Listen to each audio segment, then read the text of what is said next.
That may be the greatest catch I've ever seen in my life. Okay, we're going to go through and I'm going to be talking about probably the most frequent questions that we've been getting in our live streams every single night. What are we doing with the player like AJ Brown? What are we doing with the player like Antonio Brown? I mean, these wide receivers, these running backs that are falling extremely far in fantasy rankings that have been very disappointing as of late. We're going to be talking about if we should be full-blown panicking, looking to get them off our roster. I know a lot of us are already past our trade deadlines, but the realistic expectations that we should have for those players going forward.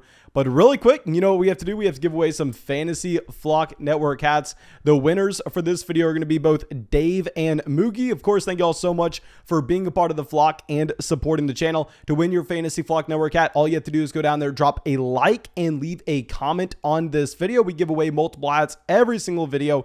And of course, if y'all want to support the channel, you can do that by going and signing up for Underdog Fantasy, the official partner of our 2021 season. And on Underdog Fantasy, they have a ton of cool player props you can go check out. They have weekly drafts that you can get into. If you want to draft just the team for week 12, you can do that. And when you use promo code FLOCK on Underdog Fantasy and you make your first deposit, they will match that deposit dollar for dollar up to $100. So please make sure y'all take advantage of that. And yeah, I think that should be it. Let's go through and let's check these players out.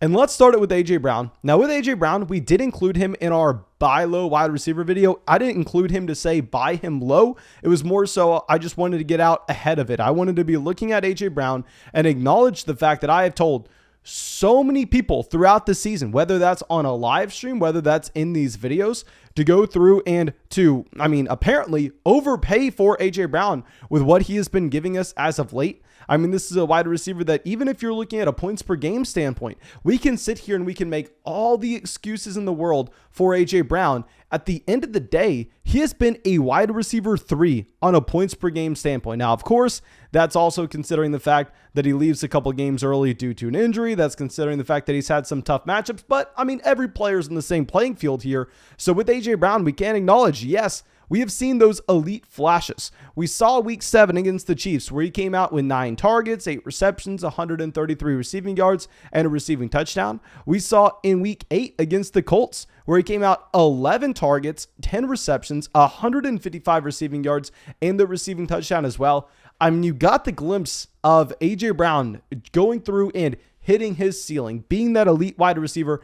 And trust me, I was the first person to come out here and run victory laps going, hell yes, listen to me. I'm the smartest man on the planet. I said to buy AJ Brown low. Well, since then, 9 fantasy points, 3 fantasy points, 9 fantasy points. And now we're in a situation where he didn't practice today. And I'm recording this on Thanksgiving. He did not practice on Thursday, and he is going to be playing the New England Patriots in week 12. So I think now that he is not practicing on Thursday, even if he is good to go against the New England Patriots here, you have to be very worried about ever going through and putting AJ Brown into your starting lineup. And I would actually assume that AJ Brown most likely is not going to be back with this team until week 14 against the Jacksonville Jaguars. So with Brown, I mean, it's looking like if you traded for him, if you drafted him, I don't want to say it was a mistake, but the results were horrendous. But the actual moves we can be making from here, I mean, if your trade deadline is not passed, I will say if you're a 4-7 roster, I mean, if you're a 5-6 team and you're saying, Mason, I don't care about the fantasy football playoff upside. I just need to be able to go through and I need to be able to get points into my starting lineup immediately so we can get to the fantasy football playoffs. There, you sell AJ Brown low. You sell AJ Brown at a massive loss just because you're not going to be able to start him till week 14. So it doesn't really matter if we want to assume that he does have that elite fantasy football playoff upside because we're just not going to be able to take advantage of it. Now, I will say, if you go through and if you look at the matchups after the bye, I mean, with AJ Brown, he's going up against the Jacksonville Jaguars, going up against the Pittsburgh Steelers, going up against the 49ers, and the Dolphins to finish off this season. So I'm going to be comfortable playing him in every single one of those matchups. And with AJ Brown, like I said, we can sit here and we can make a ton of excuses for him. But still, this is a wide receiver that I'm not even going to be looking at those very tough matchups. The matchups that he has against Marshawn Lattimore, the matchups he has against Jalen Ramsey, those are on him for not producing. I can't sit here and make up excuses for AJ Brown. Now, what we can do, and I think that this is fair to say, is those games where he was not healthy in them, in week 3, when he leaves at the very beginning of that game against the Indianapolis Colts, in week 5, when he returns against the Jacksonville Jaguars, doesn't play every snap, clearly is hurt, in week 11, when he's in and out of the lineup for Tennessee, just with the chest injury, and obviously it was a smash spot against the Houston Texans and everybody started him. But if we were to go through and remove those 3 weeks from the sample when A.J. Brown clearly was not healthy, his points per game is going to drastically go up. I mean, let's just do this for shits and giggles. Let's go through and see, I mean, if we remove those injured weeks for A.J. Brown, where he would be sitting at now. So let's remove the 9.8 points. Let's remove the 6.3, and let's remove the 0.3. Now we have him at 109.6 total points for the rest of the season.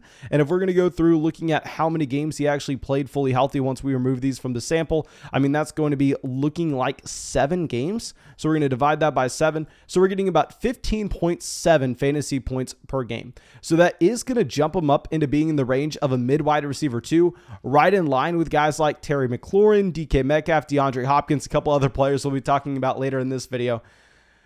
So with Brown, maybe he's not the bona fide wide receiver 1 that we thought he was previously, but still, I think in a lot of leagues, you're not going to be able to trade him for even a high-end wide receiver 2 price tag, which is probably where I need to rank him. Like going through and pulling up Patreon and my rest of season rankings, to be completely honest, I dropped down A.J. Brown, but I probably need to move him a little bit further down as we talk through this, and as it looks like he's not going to be playing this week. So right now, I have A.J. Brown as our wide receiver 15. But now looking at it, there's no way in hell I can justify having A.J. Brown ahead of someone like Deontay Johnson. We're going to have to move A.J. Brown down there. And I think we're going to have him right next to Amari Cooper. I think we'll have A.J. Brown about our wide receiver 16 rest of season. It's an ugly spot if you're a contending roster, you're holding, if you're just a team that, I mean, right now is struggling to get to the playoffs and your trade deadline is not passed. We're kind of selling for whatever we can get. Now, our next player is actually going to be over the running back position. Someone else that we liked earlier this season as a buy low running back target. And I just want to get out these players right out the gate because I have to take my L's here. Zack Moss. Now, y'all know with Zack Moss, this was a running back that I was coming out saying, hey, yeah, he has the red zone role. And at the same time, with Zack Moss, he is the pass-catching running back for the Buffalo Bills out of the backfield. At one point, that was true. At one point, you were also looking at the Buffalo Bills saying they had one of the best offenses in the entire NFL. Since then, I mean, Zack Moss, it's not like just the production has taken a dip down. I mean, this is a running back that since week 6, you have 5 points, 11, 4, 8.5 a point. Like, you're not going to be able to start really Zack Moss at all.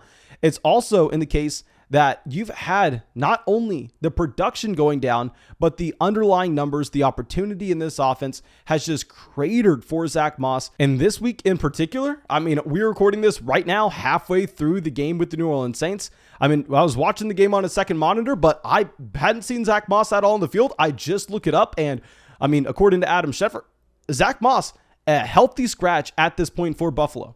So I think we're at the point where you can go through and you can cut Zack Moss, even if it comes out that Zack Moss wasn't a healthy scratch, and instead Zack Moss actually didn't play this game due to an injury. Who the hell cares? I mean, you're not going to be able to go through. You're not going to be able to play him just because even if he does come back, he's going to be in a full-blown running back by committee with 2 other guys. I think at this point, you prefer having those handcuffed running backs. You prefer having someone like Alexander Mattison easily over Zack Moss. And our next player played today, and honestly, he looked pretty damn good, but we had a lot of people in the live streams being a little bit worried. Dak Prescott, don't worry at all. He's an elite level quarterback, 375 passing yards today. He didn't have Amari. He didn't have CeeDee Lamb. Dak Prescott, if anything, this should raise him up your rankings. You should have higher expectations for Dak Prescott going forward. So I'm not even going to say anything here. Don't panic at all on Dak Prescott. Buy Dak Prescott low if we can. Now, our next players are actually going to be a pair of teammates with DeAndre Hopkins and Kyler Murray. Please, please, please do not panic on Kyler. Do not panic on DeAndre Hopkins. I mean, with Kyler Murray, this is, a top 3 quarterback from a points per game standpoint in weeks 1 through 7 when he was fully healthy here. And with Kyler Murray, you're looking at the rest of season matchups. He has some tough ones. He is going to be going up against the Chicago Bears. He will be going up against the Los Angeles Rams. But at the same time, I mean, once you get to the fantasy football playoffs, you kind of like what we're going to have with Kyler Murray. And at the same time, with Kyler and DeAndre Hopkins in particular, we said this last week, but I think this is on me. We came out and right away when they were missing time, I was going, okay, no, we're expecting Kyler. We're expecting Hopkins to be back very soon. You're looking at the fact that, I mean, Kyler Murray is going to practice. Kyler Murray is practicing starting on Wednesday. There's no reason that this should be a quarterback that's missing time. Well, we should have read into the situation a little bit more. We should have looked around the room and saw the general manager saying, hey, you know what? We are clearly just playing the long haul here. We need to be smart with these players.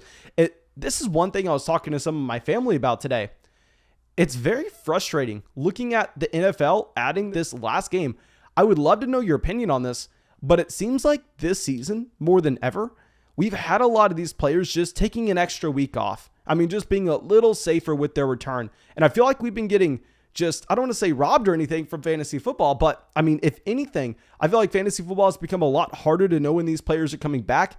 Maybe it's becoming a little bit more like the NBA where teams are taking the regular season with not as much importance and really just planning around that playoff stretch. I mean, just keep in mind, the Arizona Cardinals are guaranteed to get there. So why are they going to rush back Kyler Murray? Why are they going to rush back DeAndre Hopkins when they can wait a few weeks, just possibly go 500 without those players, still be at the top of the division, still be at the top of the conference, and then have them fully healthy coming out of the bye week? So I think that's on me. I think I did a very bad job of reading the room, and maybe that's an adjustment that we need to be making going forward, expecting these players dealing with these nagging injuries to possibly take a little bit more time off than we would see in previous seasons. But with Kyler Murray, I mean, with DeAndre Hopkins, going through the bye week, we were expecting them to be 100% fine. They have already missed 3 weeks.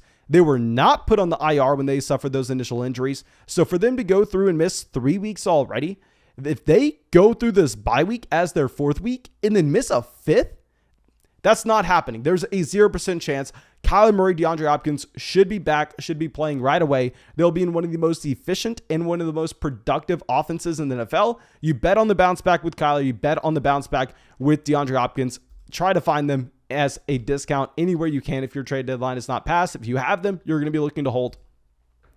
And now another player that we kind of mentioned on our sell high running back video here. And on that sell high running back video, I just want to flex a little bit. We came out, we said, Damien Harris, at this point, he is no different than Tony Pollard. He is no different than Alexander Mattison. Trade him for Tony Pollard. Trade him for Alexander Mattison where we can. And of course, you're going to be expecting more in return. You may be able to get a wide receiver upgrade at the same time. Now, the reason that I'm saying that, and I know a lot of people, just heard me say that Damien Harris here is a handcuff type running back, and they lost their mind. They go, Mason, you idiot. Mason, you fool. Damien Harris is still the starting running back. Damien Harris is still going to be getting 50% of the backfield snaps. Well, I agree with you. Damien Harris at this point is still the starting running back over Ramondre Stevenson. The issue is with Damien Harris from a fantasy football perspective, who the hell cares between Ramondre Stevenson and Damien Harris, who's getting 55% of the snaps versus 45%? Who the hell cares? I mean, who's going to be seeing the first snap of the game? It doesn't matter because with both of these running backs, neither of them are startable. You can't go out there and play Damien Harris if he's only playing 50% of the snaps and isn't going to get a single target out of the backfield, and you're praying that you get to 10 carries, 50 rushing yards, and the rushing touchdown. You're praying that you get 11, 12 fantasy. No, you can't start him in that scenario.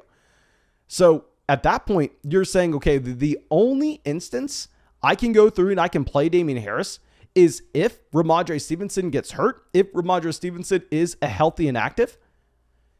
That's the same exact situation as someone like Tony Pollard. But the difference between the two running backs is we've already seen the top end range of outcomes for Damien Harris. We've already seen the best case scenario for Harris and that you do have those injuries. And then in that instance, what does Damien Harris become? He becomes a mid running back 2 in fantasy. He becomes the running back 18, whereas it's a little bit different with Alexander Mattison. It's a little bit different with Tony Pollard, whereas in their scenarios, if the starting running back alongside them in Ezekiel Elliott or Dalvin Cook goes down, then all of a sudden, that's when you go through and you put him in your starting lineup. But their upside is not to be the running back 17, running back 18. No, their upside is to be a top 5 running back in fantasy. We've already seen it with Alexander Mattison. I want to stand by the fact that I believe you have that with Tony Pollard as well. I think that nobody's really going to be arguing with this take after we see this Thanksgiving game by Tony Pollard and with how dynamic he is as a running back. So yeah, I think that still, I mean, if you're pulling up my Patreon rankings, I know a lot of people have Damien Harris in that running back 24, 25 range. I have Damien Harris down there at running back 29, and I have him right next to Tony Pollard. I have him right next to Alexander Mattison. We have Tony Pollard at running back 31 and Alexander Mattison at running back 32. Now let's go over to our next player. Let's talk about Antonio Brown here. And with Antonio Brown, another instance that I think you just have these teams being ultra conservative, bringing these players back, just being as conservative as they possibly can be. And a big thing with Antonio Brown that I think is a little bit different than some other players missing time here is I don't want to be panicking with Antonio Brown. And we've had a lot of people coming out to the stream saying, do I drop Antonio Brown at this point? You can't do that. It's so damn frustrating. He's missed week 7, week 8, week 10, week 11. And now looking like week 12, he's going to be doubtful against the Indianapolis Colts.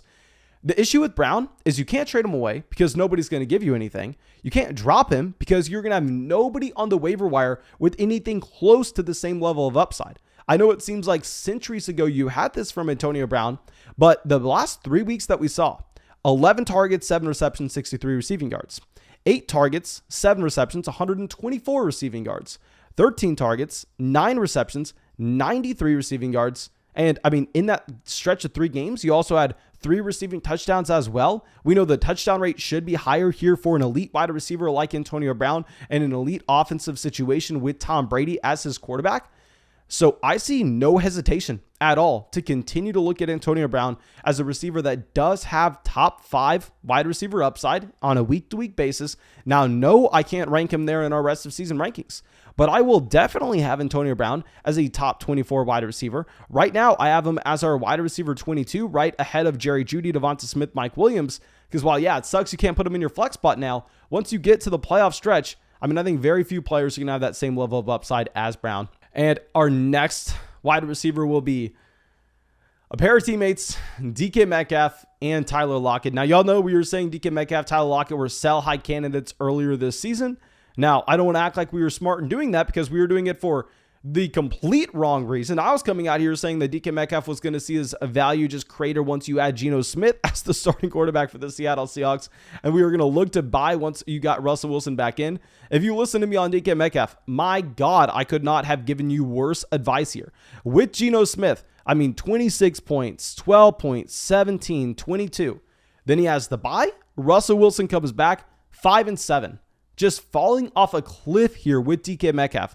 Like looking at what we had with him before his bye week, like let's look at weeks 1 through 9 with DK Metcalf. This was a wide receiver that was a top 10 option with over 18 fantasy points per game. And then since the bye, I mean, if we're just going to be looking at weeks 1 through 12, I mean, DK Metcalf has fallen off a cliff. We have to expand this to the top 100 receivers, even just to see where DK Metcalf lines up. And he's the wide receiver 79. Now, what I will say with this, please do not overreact. With DK Metcalf, with Russell Wilson in particular, you have such a large sample for the Seattle Seahawks and Russell Wilson. You have nearly a decade-long sample. Now, trust me, I've seen Russell Wilson missing those throws. I've seen that Russell Wilson has looked very, very bad in Seattle. But at the same time, this is his first time ever working his way back from an injury like this. And he was going up against some tough defenses with both the Green Bay Packers and the Arizona Cardinals. So I am always going to be the one to, like, how many career games do we have from Russell Wilson at this point of him coming out and of him being one of the most efficient quarterbacks in the NFL? Like, let's pull this up. I know it seems like the most recent games are the most important, but no, when you have just such a large, stable, sample like this, Russell Wilson's played over 150 career games. He's had an interception rate under 2%, a touchdown rate over 6, and adjusted yards per attempt over 8 yards. Like, we have that sample on Russell Wilson over 150 games. I'm going to be willing to overlook the past two. I think that you're going to be in line for a massive bounce back from this entire Seattle Seahawks offense, more in particular, Russell Wilson and DK Metcalf. If you're looking at our rest of season rankings for DK Metcalf, I have him down there in the same tier as guys like Keenan Allen, Terry McLaurin. We have him as our wide receiver 12. Maybe you can talk. We probably need to move him behind Keenan. We're going to move him down to wide receiver 13 over there on Patreon. We'll have him as our wide receiver 13. And Russell Wilson, I have as my quarterback 12. I have Russell Wilson in the same tier as Joe Burrow, Aaron Rodgers, and Cam Newton rest of season. But of course, thank you so much for coming out to the video. I really hope that y'all enjoyed it. I really hope you got something from it. Make sure you go down there, drop that like, leave a comment, subscribe to the channel if you have not already. Get entered in to win a Fantasy Flock Network hat. And of course, go check out those player props. Go get in a fantasy draft. Underdog is available on damn near every single state. When you use promo code FLOCK, they'll match your first deposit dollar for dollar up to $100. So again, thank you so much. I hope you have a great day, and I hope we see you out with a video sometime soon.